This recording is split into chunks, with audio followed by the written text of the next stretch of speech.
I remember some years ago, it was very, very difficult in Ghana to accommodate herders. Our immediate past president made they should come to Nigeria. Visa on arrival. And then they will be given visa on arrival, and they can nationalize or naturalize themselves, as the case may be, to be with us. That was what caused the influx of these herders who had not lived with us before, whose sojourn in lifetime, these are people who had not lived with us in the past. Unfortunately, their kinsmen who had been with us for long are ready to accommodate them and will not declare whether they are having visitors or another new set of people are joining the population. They are all my brothers.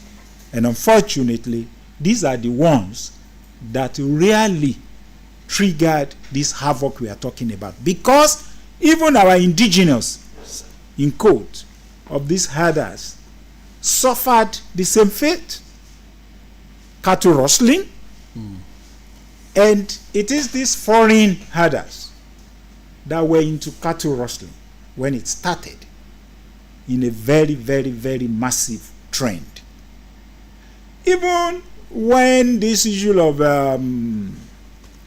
Boko Haram, banditry, kidnapping was getting escalated, we will all remember that even some of the indigenous herders too suffered. And they were victims of this circumstance. So I think the greatest undoing was opening the border. So if most of the others that make trouble are not actually Nigerians, but nomads from outside the country, so now they're one place in a country to which they bear no moral stake or allegiance. Yeah, you really concluded that statement well. They have no allegiance to this Nigeria. Yorubas will say Gida phone. They have no commitment. They have no stake in this country. And it's rather unfortunate that we should be thinking in such an irrational manner in 21st century, where we talk about sustainable development that we needed to have seen afar off before now. If someone does not have such a social, moral, or economic, in fact, let me say cultural commitment to be patriotic to this nation, for us to now allow influx of such individual will be one of the worst decisions that had ever been taken in the history of the country. However, if Nigeria will get redefined for us to have a new Nigeria, a better Nigeria that has nationhood, then there is nobody who stays within the confine of this nation that should not respect the law of the land. There is nobody. As long as you want to live within this territory, you must obey the law of the land. So whether you have cultural affinity or whatever, or you have commitment or not, once you are in a country, you have no reason to flout the law of the land. And it's a function of time. That is the way to go. If we are thinking about development and we are not thinking about retrogress. Okay, talking about developments now, Dr. Aderomu, now let's narrow down to our own countrymen who are herders, herders of a particular ethnic nationality now. And now, you mentioned the tendency of these people for unbridled procreation and the fact that they also do not really go to school. So, narrowing down to the issue of developments now, why do you think the northern senators are so opposed to the anti-open grazing bill, where their people stand to be the direct beneficiaries? I mean, if the provisions of the ranching option is anything to go by. The others would have access to schools, healthcare facilities, and other basic infrastructure, aside from facilitating a big boost in their businesses and other forms of trade and commerce. So why would the lawmakers not want this for their people? There are dimensions to it, Ola. One, the selfishness of the ruling class, as it were in Nigeria, to have the minimum understanding of what it takes to be at top. That might apply to the reason why some of the senators are protesting against such bill. You and I will agree that a few families who had been dominating the space is the rumor, or what I can call the perception of the game plan of a particular ethnic group to dominate Nigeria in the course of time. And that is why one wonders why someone would today be telling us that the law of the land says you can live anywhere in the country. It has ever been with us now. People live anywhere as long as you have the coping mechanism for where you are living. So it is nothing to echo if there is no game plan. It's nothing to echo. I've not seen in my village where people will say a particular ethnic group will not stay. We have all been staying together. As long as you can cope, you can always someone to become the king of my village. Once that one does not come up, I don't think there will be any issue. But the side to look at it is, if truly some people from certain ethnic group are working towards this domination of the nation, if the game plan is on, then such a reaction is expected. The other angle to it is this, which I will still link to the first one, the selfishness. If majority, in the name of you can live anywhere, majority of my people leaves my domain to go to your domain, you got to take care of them infrastructure wise, and they got to impact your system. So if I have lesser population to take care of, and I'm taking my allocation and all of the benefits as it's well from the federal government, I'm in business better than you are. That's a logic. So let them move. I can own a farm of several kilometers because I'm a senator or a former governor.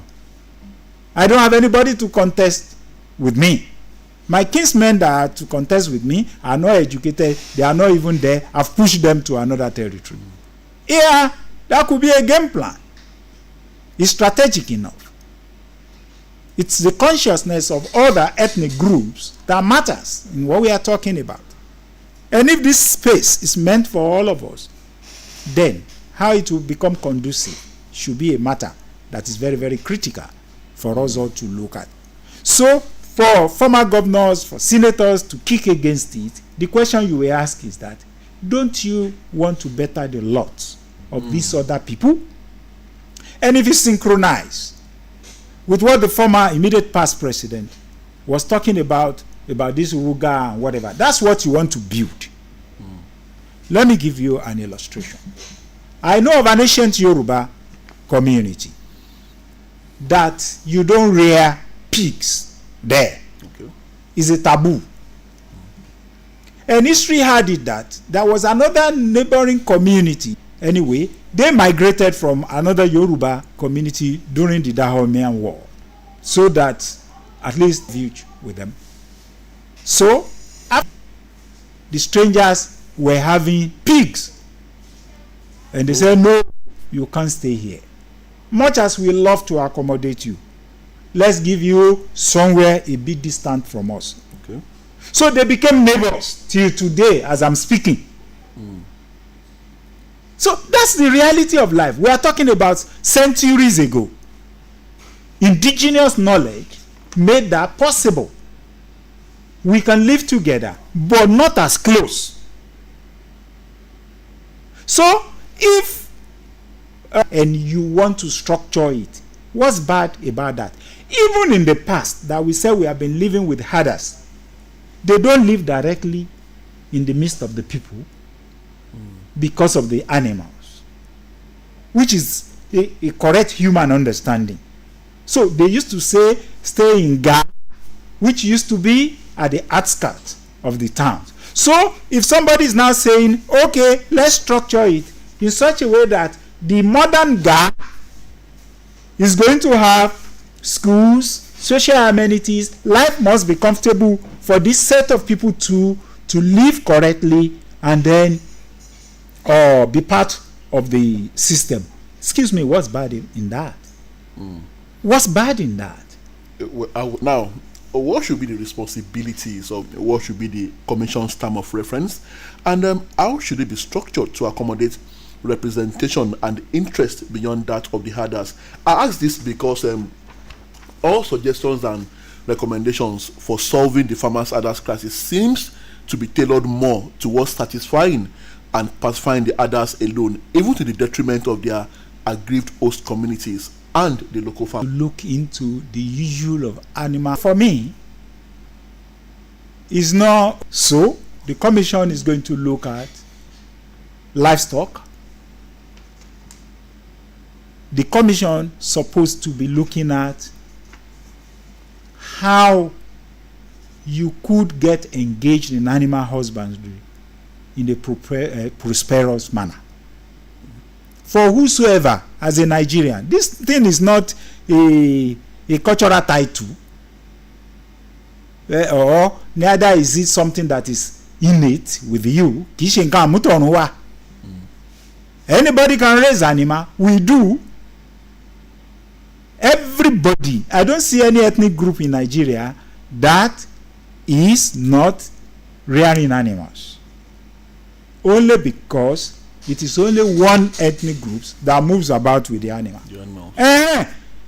So I would be expecting such a commission to come up with a framework for animal husbandry development, how best our people, Nigerians, can engage in animal husbandry business and be prosperous in it in such a manner that they will be having the breed improvement and have the correct breed that are more productive in the area of dairy, in the area of beef, in all sorts of areas. And then I will be expecting that such a commission will have direct engagement and more work to do on research and development, so that we could improve from this traditional approach, which is archaic and seemingly obsolete now.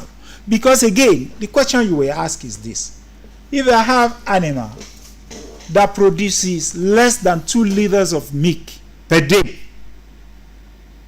upon all my stress, less than 2 liters per animal per day, and another man has another animal that produces 25-30 liters of milk per animal per day, who is in business? No. If we have good feeling for these herders and we want them to live a good life and be prosperous, there's a need to educate and let them have an understanding that yes, if you are chosen to keep this animal, there's nothing bad. It's good. But you could be more prosperous. You could do it better.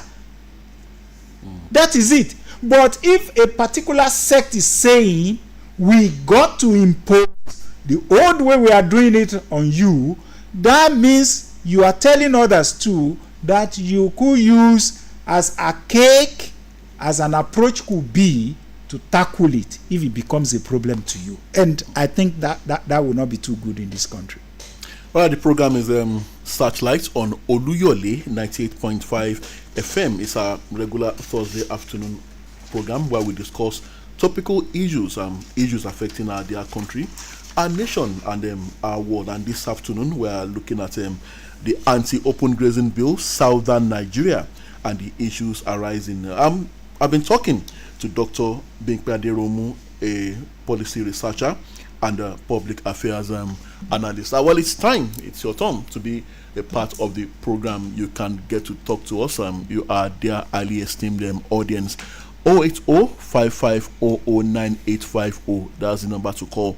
080-5500-9850. And you're on to the studio, including Southwest.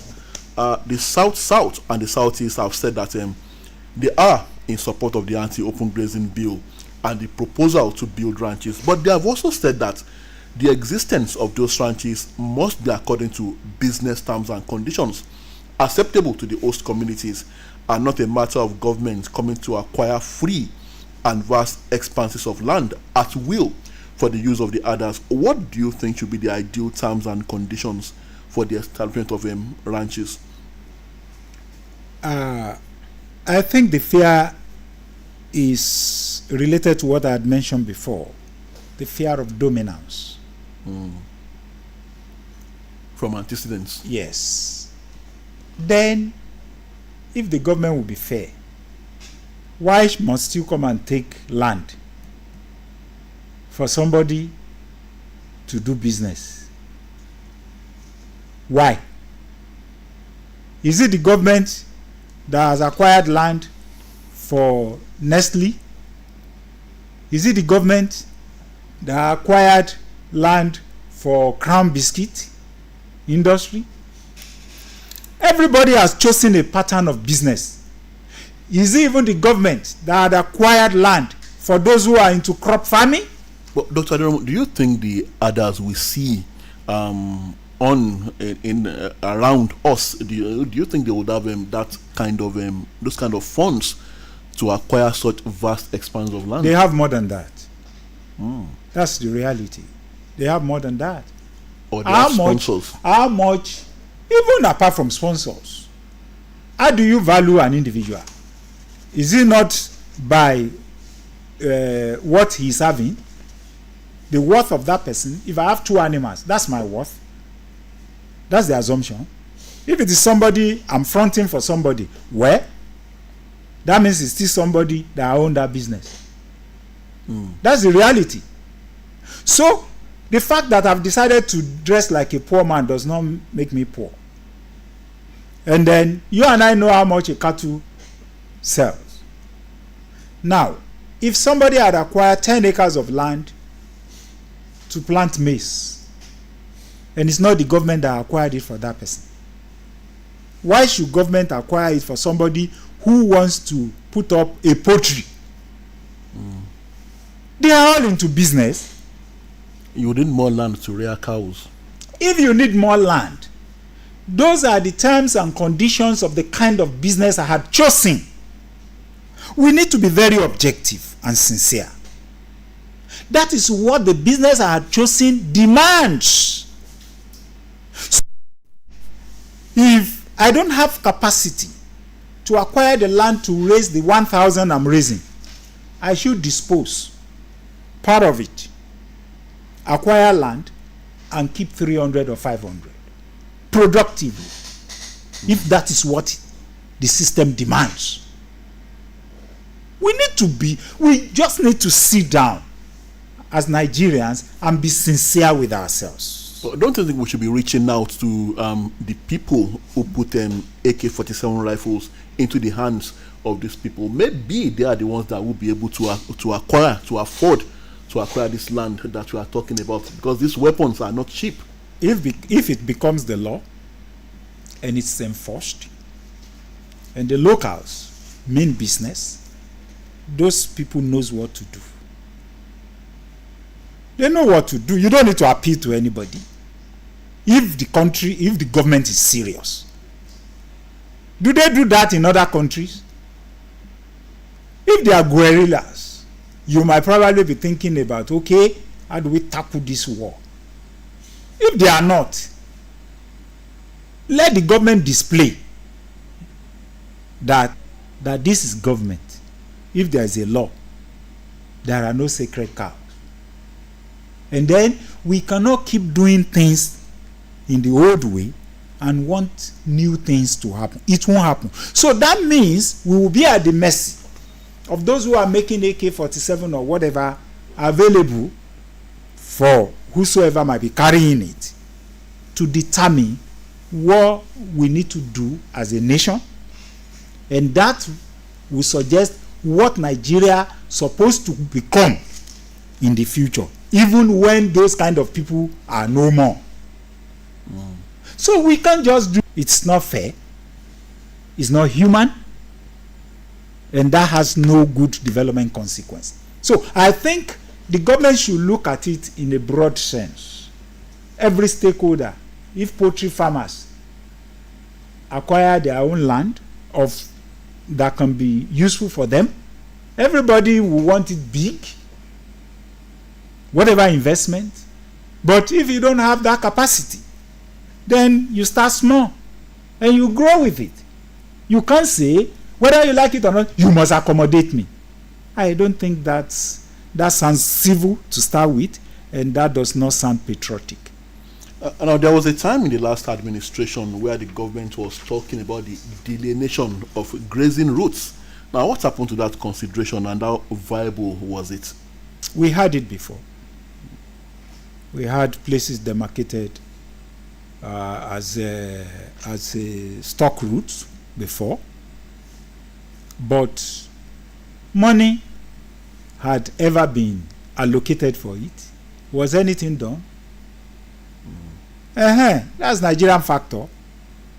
So what tells you and me that now it will still be functional? Yes, good idea. There's nothing bad about it. But again, it's for those who rear animals. Abi, it's not for a particular ethnic group. Don't let us miss it. If you are rearing an animal, Tola, you have access. Even if that thing is existing.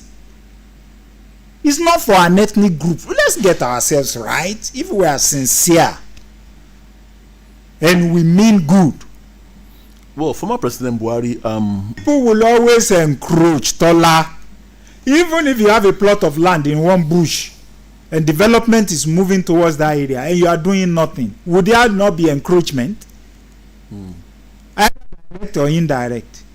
Because if we have all developed our land on a street and yours remains a bush and as a hideout and it becomes a security threat, I can tell my security to start farming on that land. If we are not seeing you in 10, 20 years, we put kiosk. No. Yeah. That's how encroachment starts. So definitely, as long as development moves closer to that place. Let me give you another instance. This Sokoto, the road had been designed long ago in the 70s. Nothing has been done. A lot of communities, development has reached that place now. Will you ask them to leave bush inside the town? No, we should reason like correct human beings now. Will you not say they should leave bush inside the town?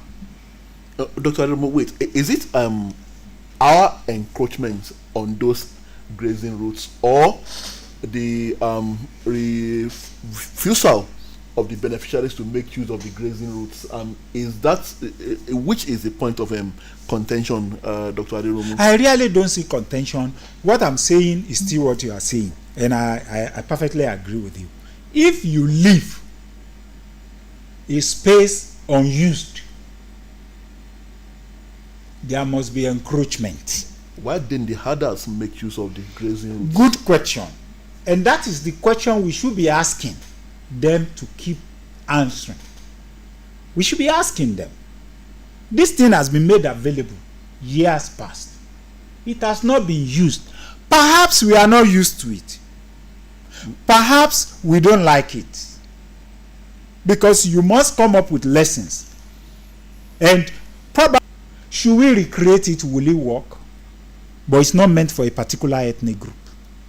And it does not mean that because there is dominance of an ethnic group in that space, then that ethnic group must lead the process. It's a professional thing. Permit me to say, any idiot can raise animal as long as he has the capacity. Like if you are producing plastics, any idiot that has that money can set up the company now. So from where does ethnicity get related or religion get related to that? Do you, when you want to buy egg, do you look at, do you ask questions about from which farm?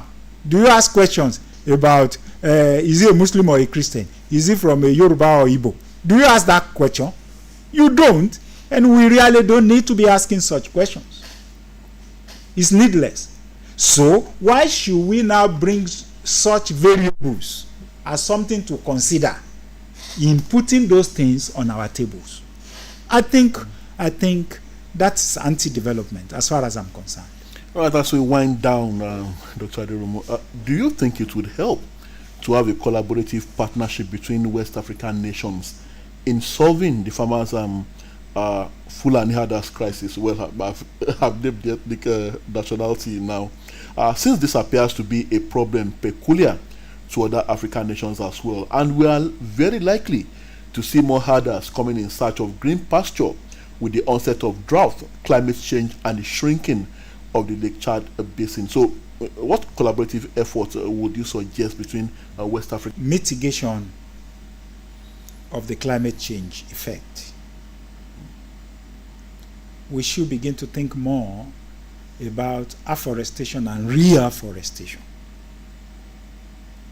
We must begin to see how to live with climate change. Is here with us.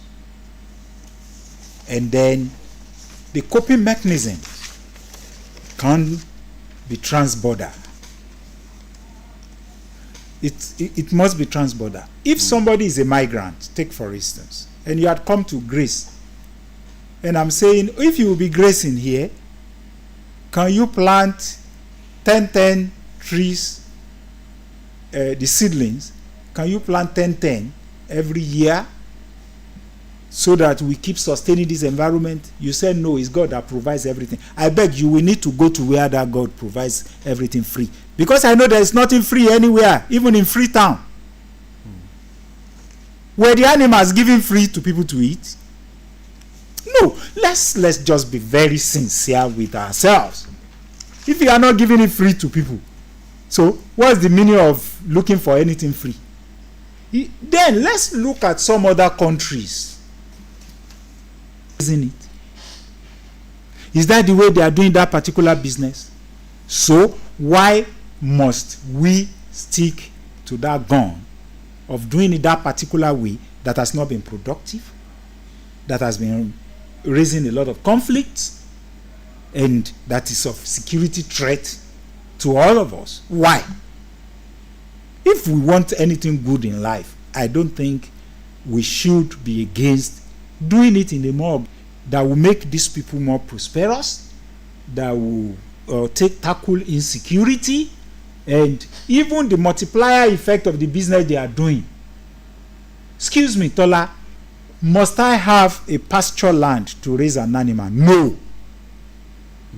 Not everybody that raises animal in Kenya has a pasture land. And it's been very productive, and they've been making a fortune in it. So why must we say it must be the old way that has not helped Kenya there? Go to Uganda now. A lot of serious business is coming up when it comes to cattle business. So why are we saying we will sit down that way And we are talking about development, and we are talking about investing in our future, and we are saying there must be sustainability. I doubt if we are on the pathway. All right, still so much to talk about, but we are really pressed for time, the Benue Plateau crisis, but then that will be a matter for another time. All right, thank you so much for coming, Dr. Aderomu. It's my pleasure. Searchlight, and we've been discussing anti-open grazing bill, southern Nigeria, and the issues arising. My guest has been Dr. Binki Aderomu, an erudite, articulate, and seasoned policy researcher and public affairs analyst. Well, next week is another time, and we'll be coming with another topical issue on the program Searchlight. Till then, my name is Tola Teriba. Thanks for listening.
Educative and quality information. Brighten up your day in so many ways. Tune to 98.5. Oluyole 98.5 FM. Oluyole 98.5 FM. 98.5 FM. The time is 4 o'clock. On the hour. The Supreme Court today reserved its judgment on the suit the federal government filed to secure full autonomy for the 774 local government areas, LGAs, in the country. A 7-man panel of the court, led by Justice Garba Lawal, okayed the matter for judgment after governors of the 36 states of the Federation, through their respective attorney generals, adopted their briefs of argument. The states, in separate preliminary objections they filed before the Apex Court, sought the dismissal of the suit with substantial cost. They contended that the Attorney General of the Federation and Minister of Justice Prince Lateef Fagbemi, SAN, who initiated the action on behalf of the alleged that the AGF breached their right to fair hearing when it suspected self-kidnapper Nelson Eserada and his accomplice Jerry Lawrence. The command spokesperson, SP Bright Edafe, disclosed this while speaking with newsmen in Asaba. He said the suspect and his accomplice reached out to Eserada's parents and demanded 50 million naira ransom. The suspect also sent a video of the supposed victim tied and being tortured. The DPO, Abraka SP Fabian Ayame, swiftly moved into action and embarked on a technical intelligence-led investigation. On June 10, 2024, one Jerry Lawrence of Jedo Community, Warri, was arrested in connection with the crime.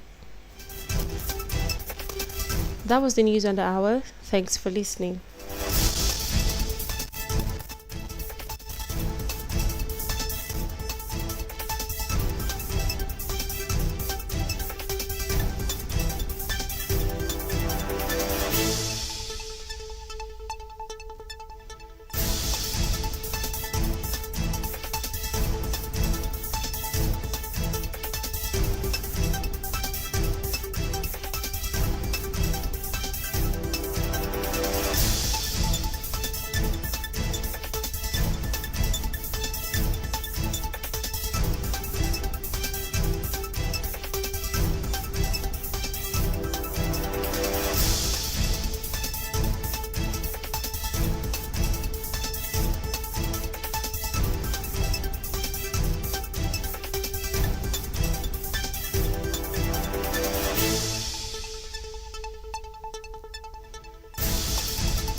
ẹ káàsán.